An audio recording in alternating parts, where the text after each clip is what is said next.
वैद्य सत्कार समारोहातील आपले पुढील सत्कार मूर्ती आहेत डॉक्टर श्री विष्णू बावणे. सर नमस्ते, तुम्हाला नमस्कार. दिवाळीच्या हार्दिक शुभेच्छा. सर मी तुम्हाला पहिला प्रश्न विचारेन की तुमचा आयुर्वेदाचा हा प्रवास कसा सुरू झाला? खऱ्या अर्थानं आयुर्वेदाचा हा जो प्रवास आहे 1998ला जेव्हा मी BMSला ॲडमिशन घेतली तिथून हा प्रवास सुरू झाला आणि जवळपास हा 20 वर्षाचा प्रवास आहे. म्हणजे BMSला 1998ला ॲडमिशन घेतल्यानंतर 2002ला साधारणतः कंप्लीट झालं. इंटर्नशिप 2004ला कंप्लीट झाली. तोपर्यंत आयुर्वेदाचा तसा म्हणजे खास गंधा तसा वाटत नव्हता प्रवास. पण ज्या वेळेला 2004ला जे भारतातलं किंवा महाराष्ट्रात भारतातलं जे किंवा इंटरनॅशनल लेवलचं जे टॉपचं कॉलेज आहे पोद्दार आयुर्वेद मेडिकल कॉलेज, त्या कॉलेजला जेव्हा मला ॲडमिशन मिळाली MDला, त्यावेळेस खऱ्या अर्थानं हा प्रवास सुरू झाला. नवी त्याला गती मिळाली असं वाटायला लागलं होतं. कारण पोद्दारला मला अजूनही आठवतं की ज्या दिवशी मी तिथं ॲडमिशन घेतली त्या दिवसापासूनच म्हणजे पहिल्या दिवशीच एक 22 तासाचा त्या दिवशी माझी शिफ्ट मला करावी लागली होती. तर PG मग माझं कंप्लीट झालं पोद्दारमधून. पण त्यावेळेला गती मिळाली. त्याच्यानंतर मी मेडिकल ऑफिसर म्हणून आयुष मेडिकल ऑफिसर म्हणून ठाणे सिव्हिल हॉस्पिटल येथे जॉईन झालो. तिकडे 2 वर्ष मेडिकल ऑफिसर म्हणून काम केलं मी पब्लिक हेल्थ डिपार्टमेंटला. त्यानंतर ॲकॅडमिक्सला मी 2010ला DY पाटील स्कूल ऑफ आयुर्वेदाला मी जॉईन झालो. तर तिकडे ॲकॅडमिशियन रोलमध्ये गेलो मी. म्हणजे माझा रोल चेंज होत गेला. Medical officer, academician, researcher, director. एका कंपनीला मी डिरेक्टरसुद्धा होतो 10 वर्ष. नंतर 2014ला मी महाराष्ट्र काउन्सिल ऑफ इंडियन मेडिसिनचा सदस्य म्हणून निवडून गेलो. तर तिकडे इथिकल वॉचडॉग म्हणून ते काम करतं. म्हणजे जे प्रॅक्टिस जी MCIM आहे ही डॉक्टरांना रजिस्ट्रेशन देणे किंवा त्याच्यावर सगळ्या प्रॅक्टिसवर इथिकल त्याच्यावर कंट्रोल करणं त्याची ती बॉडी आहे. तर त्या मोडमध्ये मी गेलो. वेगवेगळ्या क्लिनिकल ट्रायल्स केल्यात. तर मी रिसर्चरच्या रोलमध्ये तिकडे होतो. नंतर DY पाटीलला मी ॲकॅडमिशियन म्हणून मी त्या रोलमध्ये गेलो. बऱ्याचशा वेगवेगळ्या कॉन्फरन्ससुद्धा या सगळ्या ह्याच्यात मी आयोजित केला. जेव्हा DY पाटीलला मी गेलो तर DY पाटीलला जेव्हा तिकडे ॲकॅडमिशियन म्हणून माझा रोल होता, तर 2019ला वर्ल्ड आयुष एक्सपो या नावाने जागतिक स्तरावरचा खूप मोठा एक्सपो मी त्याच्यामध्ये घेतला. तर ऑर्गनायझरच्या लेवलमध्ये होतं. ती पण माझ्या आयुष्याची खूप मोठी अचिव्हमेंट होती. कारण आयुर्वेदाच्या प्रचार आणि प्रसारासाठी 2019ला जो घेतलेला वर्ल्ड आयुष एक्सपो त्यात जवळपास 8,000 पार्टिसिपेंट्स होते आणि विदेशातून जवळपास 250 पार्टिसिपेंट्स त्याच्यामध्ये आले होते. आणि विशेषतः हा आयुषचा एक्सपो असून सुद्धा त्यामध्ये मेडिकल, डेंटल, इतरही पॅथीचे जे आहेत म्हणजे होमिओपॅथी तर आयुषमध्ये येतातच, पण फिजिओथेरपी सुद्धा म्हणजे ह्या सगळ्या पॅथीचे लोक एकत्रित होते. तर तो एक विशेष कौतुक त्यावेळच्या आयुष मंत्र्यांनी केलं होतं. आयुर्वेदाच्या प्रचार आणि प्रसारातला खूप मोठा एक्सपो तो घेण्याचा त्याचा ऑर्गनायझिंग सेक्रेटरी म्हणून तो मान मला मिळाला. त्याच्यानंतर एक रिसर्चर म्हणून असं वाटलं मला की आयुर्वेदात खरोखर आपण काहीतरी रिसर्च त्या सेक्टरमध्ये करावं.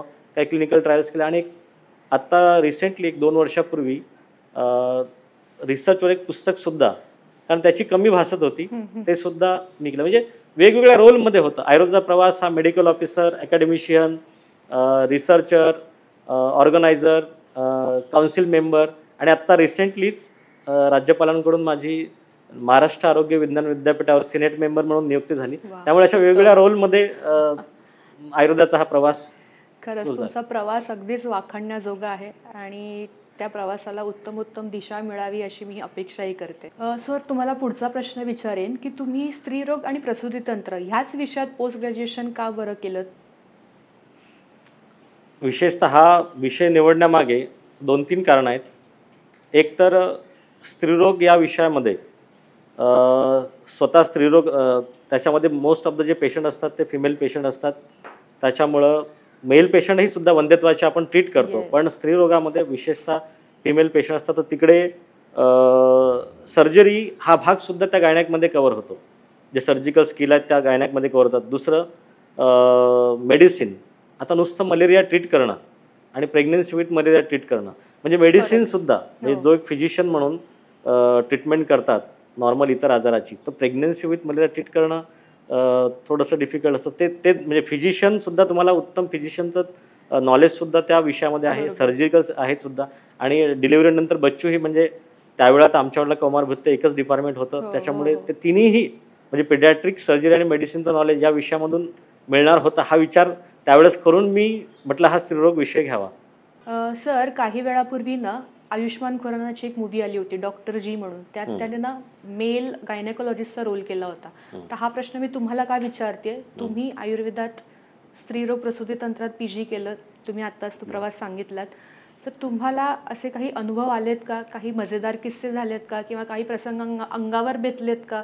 As a male gynaec practitioner तुम्हाला काय सांगता येईल, किंवा तुमचे काही अनुभव सांगता येतील का?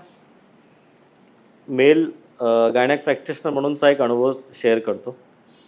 मी तो मूव्ही बघितला नाही, पण मेल गायनॅकोलॉजिस्ट म्हणून चॅलेंजेस असतात. फिमेल पेशंट बघत असताना चॅलेंजेस असतात. पण वेगवेगळ्या आपण कुठल्या सेटअपमध्ये काम करतोय, ह्या सगळ्या गोष्टीसुद्धा मॅटर करतात. तुम्ही पब्लिक सेक्टरमध्ये काम करताय, प्रायव्हेटला करताय, तर तुमच्याकडे येणारा पेशंट हा कुठल्या स्ट्रॅटामधला आहे, बरोबर. हे सुद्धा त्याचा ॲक्सेप्टन्स आहे की नाही हे ठरवतं. जसं जर आपण बघितलं की लोअर क्लास, मिडल क्लास आणि अप्पर क्लास, तर मोस्ट ऑफ द हा जो प्रॉब्लेम आहे, मी बघितलं की हा मिडल क्लासला आहे, की मेल गायनॅकोलॉजिस्ट प्रिफर करायचं. की लोअर क्लासला बऱ्याचशा गव्हर्नमेंट हॉस्पिटलला म्हणा किंवा इतर ठिकाणी त्यांना ते नसतं, त्यांना डॉक्टरांकडून उत्तम ट्रीटमेंट पाहिजे असतं. अप्पर क्लास जो आहे त्यांच्यामध्ये पण ॲक्सेप्टन्स असतो, त्यांना मेल फिमेलपेक्षा एक चांगला डॉक्टर त्यांना पाहिजे असतो. त्याच्यामध्ये मला असं वाटतं की त्या दोन ठिकाणी अप्पर क्लास आणि लोअर क्लासला एवढा त्याचा विषय येत नाही. डॉक्टर मेल आहे मानसिकतेचा की फरक येतो. मानसिक थोडंसं मिडल क्लास म्हणजे त्याला तसा आपण मिडल क्लास कन्फ्युजनमध्ये असतो, तर त्यावेळेस भिडस्त त्याला स्वभाव, प्रॉब्लेम. मिडल आणि क्लासचा भिडस्त हां, स्वभाव. हा एक आहे. आणि दुसरा एक अनुभव एक शेअर करतो की सुरुवातीला असं कधी झालं नाही की कोण्या पेशंटनी रिजेक्शन केलं की नाही मला फिमेल गायनॅकोलॉजिस्ट पाहिजे. पण एकदा जेव्हा मी DY पाटीलला जॉईन झालो आणि नवीन होतो, तर एक पेशंट आली, प्रेग्नंट पेशंट होती आणि तिला नाव नोंदवायचं होतं ANCसाठी. तर मी जेव्हा OPDत बसल्यावर दिसलं होतं, तेव्हा तिने विचारलं की फिमेल डॉक्टर नाही आहे का? हं. त्याने तर मलाच विचारलं. तर मी सांगितलं की आज माझी OPD असते, मॅडम जेव्हा असतील तेव्हा तुम्ही. पण ती म्हणाली मला आजच दाखवायचं. म्हणून माझी OPD असताना सुद्धा, आणि शेवटी आपण तिथं रिजेक्शन झालेलं असतं. तिथं जर आपण असा विगोचा विचार केला की नाही मला ती रिजेक्ट करते, तर पण एक डॉक्टर म्हणून आपण त्या पेशंट म्हणून त्यांच्याकडे बघणं गरजेचं असतं. माझी OPD असताना सुद्धा मी त्या फिमेल ज्या दुसऱ्या मॅडम होत्या गायनॅकोलॉजिस्ट, त्यांच्याकडे त्यांनी नाव नोंदवलं. पण ते सगळं नाव नोंदवलं झालं पाहिजे. ते पेशंटनी फॉलोअप ठेवला 5-7 महिने, कारण ती 3ऱ्या महिन्यात आली होती. तर ज्यावेळेला पेशंटची डिलिव्हरी होती, त्यावेळेस काय झालं की एक इन्सिडेंट असा झाला की तिला खूप ब्लिडिंग होत होता आणि ते कंट्रोलच होत नव्हतं आणि खूप तिला त्रास होत होता. मग त्यावेळेस मॅडमनी कसं असतं की ज्यावेळेस असं काही गोष्टी होतात, इमर्जन्सी असतात, एका डॉक्टरपेक्षा डॉक्टरांची टीम ही चांगल्या पद्धतीने मॅनेज करू शकते. बरोबर. तर माझ्या सिनियर मॅडम आहेत, त्यांनी बोलवलं की नाही तुम्ही पण या. पण मी गेल्यानंतर पहिल्या अगोदर ती पेशंट म्हणजे अशी होती की तिचा BP नॉन रेकॉर्डेबल होता आणि तिला अशा वेळेस पेशंटला पाहिजे असतं की नाही माझा जीव असला पाहिजे. बरोबर. तर पेशंटला मी विचारलं की कारण तुम्हाला अगोदर पेशंटने मला नाही म्हटलं होतं की मेल, तर तो आता असा इन्सिडन्स तिथं व्हावा की पेशंटने ॲक्सेप्ट केलं की नाही सर Yes, तुम्ही बरोबर. काही करा, मला वाचवा आणि बरोबर. तुम्ही पण इंटरव्हेन त्यात करा. तर आणि मी पेशंटला चेक केलं आणि माझ्या लक्षात आलं की नाही प्लासेंटाचे काही बिट्स आतमध्ये राहिलेले आहेत. आणि पेशंटच्या विथ परमिशन मी ते प्लासेंटाचे बीड्स काढले आणि पेशंट व्यवस्थित झाली. म्हणजे पेशंटला लगेच ब्लिडिंग तिचं स्टॉप झालं 4-5 मिनटं आणि मी ती मॅनेज केलं सगळं व्यवस्थित. तर पेशंटच्या लक्षात आलं की सरांना आपण काही महिन्यापूर्वी जेव्हा नाव नोंदवायला आलो होतो तेव्हा रिजेक्ट केलं होतं आणि ती पहिलीच केस होती रिजेक्शनची माझी झाली आणि माझ्या हातूनच तिचा जीव असला. बरोबर. दाताने पेशंटनी माझा हात पकडून मला सॉरी बोलली पेशंट आणि थँक्यू पण. मी सॉरी आणि थँक्यू एकदाच पेशंट बोललेली. हा एक इन्सिडन्स तुम्हाला आठवतो आणि प्रकर्षाने इथं उल्लेख करावा असं वाटलं. सर सुरुवातीला जसा तुम्ही तुमचा आयुर्वेदाचा प्रवास सांगितलात की जो आयुर्वेदाचा विद्यार्थीपासून ते रिसर्चर इथं येऊन चालू आहे, थांबला असं मी म्हणणार नाही, कारण हा प्रवास आहे तो सुरू आहे. तर आयुर्वेद आणि मॉडर्न रिसर्च याची काही सांगड तुम्ही घालू शकाल का, किंवा आयुर्वेद हा किंवा जुनाट व्याधींसाठीचा आहे, ही जो मिथ बस्टिंग काही करता येईल का तुम्हाला, यासंबंधी काही सांगाल का? यासंबंधी आता 2 प्रश्न तुम्ही जोडून विचारलेत की मॉडर्न रिसर्चचा तुम्ही विचारला आणि आयुर्वेद. दुसरा आयुर्वेद आणि मिथ बस्टिंग Myth busting याच्यात काय करता करता येईल का? तर याच्यात मुळात आपल्याला असं वाटतं की रिसर्च वगैरे काय एवढ्यातच आलेले विषय आहेत, असं नाही. हजारो वर्षापूर्वी पण सुद्धा ती लोक रिसर्च करत होती. फक्त ते त्यांनी रिसर्च शब्द त्यांना माहीत नव्हता. पण जे ते काही करत होते, हजारो लाखो पेशंटवर जोपर्यंत एखाद्या गोष्टीचा अभ्यास. त्यांना अभ्यास करून त्याचे रिझल्ट्स त्यांना जोपर्यंत येत नव्हते, तोपर्यंत ती एखादी चिकित्सा जी आयुर्वेद चिकित्सा पद्धती त्यांनी उगाच वापरलेली नाही आहे. त्यामुळे संशोधन तेव्हासुद्धा होतं. फक्त आपल्याला असं वाटतं की आता हे मॉडर्न त्या पॅरामीटरमध्ये आपण बसवण्याचा प्रयत्न करतो आणि तिथं कुठेतरी गल्लत होतं. गफलत होते. तर बरोबर. आपल्याला आयुर्वेदाच्या पद्धतीनंच समजला पाहिजे आणि ज्या ठिकाणी मॉडर्न रिसर्च आपल्याला करायचे आहेत, तर त्या ठिकाणी ते पॅरामीटर्स जे मॉडर्न पॅरामीटर्स आहेत ते आयुर्वेदाच्या जुन्या जे प्राचीन पॅरामीटर्स आहेत त्याच्याशी प्रॉपर ती सांगड घालून ते केलेत तर त्याला रिझल्ट येतील, नाही तर बरोबर. रिझल्ट वेगळे होणार. बरोबर. म्हणजे जबरदस्तीने आपण आयुर्वेद आणि मॉडर्न जबरदस्तीने modern जबरदस्ती करू. करू नये. ते दोघे पॅरलल चालत राहावेत. दोघांचं प्रत्येकाचं आपापलं एक वैशिष्ट्य आहे. वैशिष्ट्य आहे. असंच. पण निश्चित रिसर्च हा आवश्यकच आहे. कारण कुठलंही प्रोडक्ट मार्केटमध्ये आणताना त्याचा जर रिसर्च झाला, जागतिक स्तरावर जेव्हा आपण बोलतो तेव्हा आम्ही हे औषध दिलं आणि पेशंटला असा असा फरक पडला, एका सिंगल केस स्टडीला तुम्हाला व्हॅल्यू नसतं. बरोबर. इंटरनॅशनल लेवलला तुम्हाला रिसर्चच्या लँग्वेजमध्ये बोलावं लागतं. बरोबर. तुम्हाला पी व्हॅल्यूमध्ये किती आहे, त्याची प्रॉबॅबिलिटी बरोबर. काय, त्याची त्यात बोलावं लागतं. आणि एका पेशंटवर रिझल्ट आला म्हणून आपल्याला बोलून चालत नाही की मिनिमम तुम्ही ट्रायल्स कशा केल्या, काय ते सगळे रिझल्ट जेव्हा आपण दाखवतो तेव्हा आपल्याला फार आपल्या प्रोडक्टविषयी जास्त बोलायची गरज नसतं. तो रिसर्चच आपल्या प्रोडक्टविषयी सगळं काही बोलून जातो. बरोबर. म्हणून तो आवश्यक आहे आयुर्वेद. सर, तुम्ही रिसर्चमध्ये तुमचं जे काही काम आहे आणि काही असं ऐकायला मिळालंय की तुम्ही लेखन आणि प्रकाशन देखील पुस्तकांचं केलंय. हो. तर रिसर्चमध्ये आपलं काही काम किंवा आपली काही पुस्तकं प्रकाशित झालेली आहेत का? किंवा अदर दॅन दिस तुमच्याकडे अजून काही तुम्ही वेगळं काही विशेष लिखाण केलेलं आहे का, ते आम्हाला सांगाल का?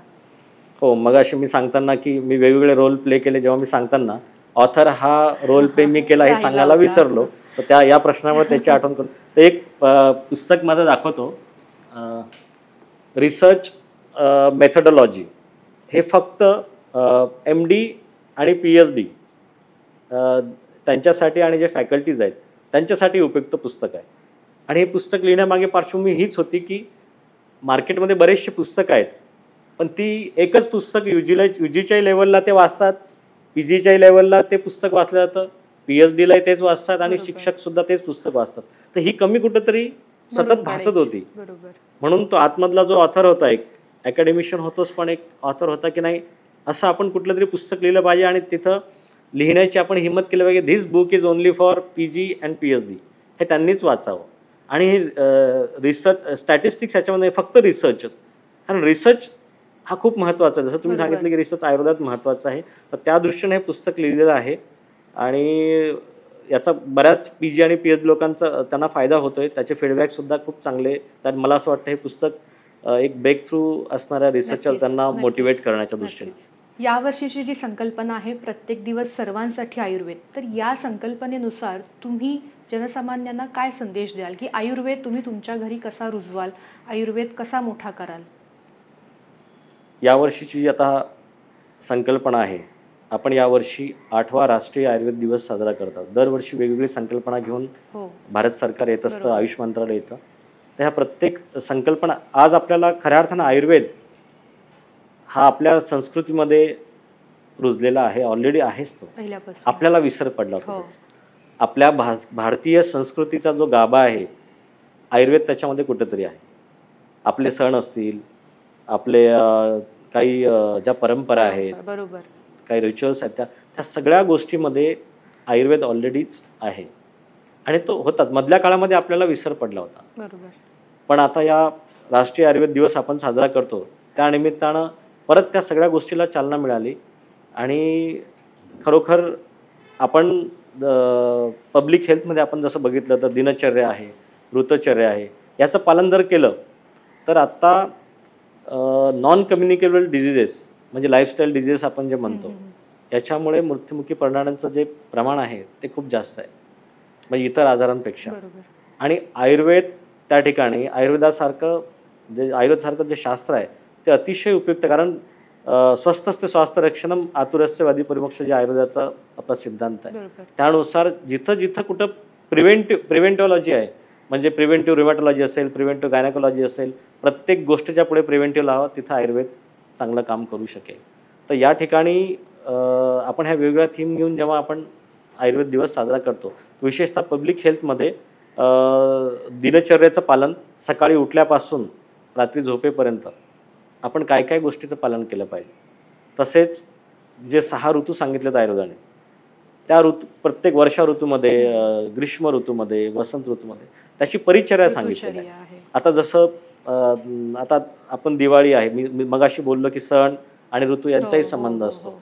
आपण साधं उठणं लावतो दिवाळीला, पण तो इतर वेळेला ते म्हणजे उठणं लावणं हे आपण त्याच्यातलं उद्वर्तन आपण आयुर्वेदात म्हणतो, तर ते आयुर्वेदच आहे.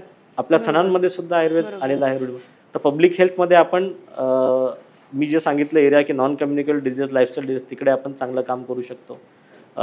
विद्यार्थ्यांसाठी करायला सांगितलं की जे आता शालेय विद्यार्थी आहेत, आपलं शास्त्र आहे, भारतीय शास्त्र आहे, जसं योगा 180 देशामध्ये एक्सेप्ट झाला आहे, तसं योगाबरोबर आयुर्वेद सुद्धा त्यात विद्यार्थ्यांचा खूप रोल आहे की आपलं भारतीय शास्त्र आहे, त्याला फर्स्ट चॉईस म्हणून विद्यार्थ्यांनी सुद्धा स्वीकारायला पाहिजे. MBBSला मिळालं नाही म्हणून आयुर्वेद घेणं, मी आयुर्वेदाला आलो, ठीक आहे, आता हे एक 6 महिने वर्षभर माणूस म्हणत राहील, पण त्याच्यानंतर त्याने एक्सेप्ट करून आता आयुर्वेदातच मला काहीतरी करून दाखवायचं आहे, हे विद्यार्थ्याच्या लेवलला त्यांनी केलं पाहिजे. आणि तिसरं फार्मर्सचा हा विषय सुद्धा यावेळेस टच केलेला आहे. आता फार्मर्सच्या बाबतीमध्ये शेतकऱ्यांच्या आत्महत्येचा जो विषय आहे तो गंभीर आहे. त्यातल्यात विदर्भात, आता मी त्या भागातूनच आहे विदर्भात, तर कॅश क्रॉपचा विषय, आयुर्वेदामध्ये ज्या मेडिसिन्स आहेत, त्या वनस्पतीची लागवड, शेतकऱ्यांनी त्या वनस्पतीच्या लागवडीवर जर फोकस केला तर शेतकऱ्यांच्या कॅश क्रॉप म्हणजे त्यांच्या उत्पन्नामध्ये बऱ्यापैकी फरक पडू शकते इतर पारंपरिक पिकांबरोबर जर त्यांनी कॅश क्रॉप. आणि त्यासाठी शासनाच्या विविध योजना आहेत, फक्त त्यांचा आयुष मिनिस्ट्रीच्या आहेत, तर त्या तिथपर्यंत पोहोचणं गरजेचे आहेत. तर फार्मर्स, विद्यार्थी आणि पब्लिक हेल्थ या तिन्ही गोष्टीच्या थीम यावेळेस जे त्यांनी घेतलेली आहे, त्या तिन्ही खरोखर खूप आवश्यक आणि बऱ्यापैकी बदल दिसतील. पण फार्मर्सच्या बाबतीत विशेषतः सांगेल की शेतकऱ्यांनी आयुर्वेदिक वनस्पतीची लागवड त्यांनी करावी, जेणेकरून त्यांच्या उत्पन्नात भरपूर. यासाठी ते आपल्या जवळच्या कृषी संशोधन खात्यात सुद्धा याबद्दल चौकशी करू हो, शकतात. तिकडे करू शकतात. चालेल सर, शेवटचा प्रश्न विचारेन की आयुर्वेदाच्या स्टुडंट्सना तुम्ही काय संदेश देऊ शकाल? आयुर्वेदात मी स्वतः शिक्षक असल्यामुळे, अकॅडमिशियन असल्यामुळे दररोज आम्ही आमच्या लेक्चरमधून काही ना काही संदेश देत असतो. पण आज विशेषतः आज धन्वंतरी जयंतीच्या या निमित्तानं सांडू फार्मास्युटिकलनी आम्हाला इथं बोलवून आज या सत्कार समारोहासाठी त्यांनी बोलवलं.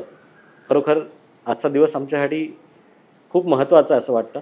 आणि त्यानिमित्तानं त्यांना विद्यार्थ्यांना संदेश हाच देईल की थोडंसं एक लक्षात आलं आहे शिक्षक म्हणून की कमी वेळामध्ये विद्यार्थ्यांना लगेच जास्त यश हवं असतं. हे एक थोडंसं या नवीन येणाऱ्या विद्यार्थ्यांमध्ये हे बघायला मिळते. तर कमी वेळात जास्त यश, आपली आयुर्वेद सुद्धा आपली पॅथी अशी लगेच रिझल्ट देणारी नाही, त्याला पण वेळ घेतो, प्रत्येक गोष्टीला वेळ असतं. तर विद्यार्थ्यांनी आताताईपणा करू नये यश मिळण्यासाठी. हे एक दुसरं एक नवीन ट्रेनर की प्रॅक्टिकल अप्रोच आणि एवढंच द्या. अरे पण जोपर्यंत तुम्ही प्राकृत काय हे समजणार नाही, थेरॉटिकल नॉलेज सुद्धा तुम्हाला आवश्यक आहे प्रॅक्टिकल नॉलेज प्रॉपर इम्प्लिमेंट करण्यासाठी. हे दोन विशेषतः या दोन गोष्टी मला हायलाईट विद्यार्थ्यांसाठी कराव्याशा वाटतात. नक्कीच सर, प्रत्येक दिवस सर्वांसाठी आयुर्वेद या संकल्पनेनुसार तुम्ही जो काही जनमानसात आयुर्वेद रुजवत आहात, विद्यार्थ्यांसाठी असेल किंवा शेतकऱ्यांसाठी तुम्ही जे काही आज सजेशन इथं दिलं ते असेल किंवा सामाजिक स्वास्थ्यासाठी जे काही तुम्ही कार्य करत आहात, त्याबद्दल तुमचे सर्व सांडू फार्मास्युटिकलतर्फे धन्यवाद आणि हार्दिक शुभेच्छा तुम्हाला. धन्यवाद सर.